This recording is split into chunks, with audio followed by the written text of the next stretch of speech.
3 आणि 4 इथनं दूध येतं. इथं होल आहे एक 5वं छोटं. ही होल काय करतं, त्या वाटीवची दूध पडतं, ही सगळं फोड टाकायचं काम कोण करतं, ही छोटं होल करत असते. नवीन आहे त्यामुळे तुम्हाला ही चांगले दिसतंय. 8-15 दिवसांनी ह्याला साई येते. साई आली की समजा ही तुमचं होल मुजला असं, दूध काय होतं ह्यातल्या ह्यातच फिरत राहतं, किटलीकडे जात. फक्त बुजवायचे नाही.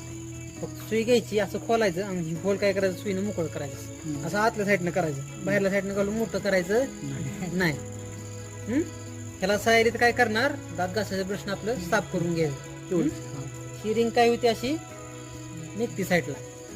ह्याला बी काय करायची, साफ करायची, बसवायची.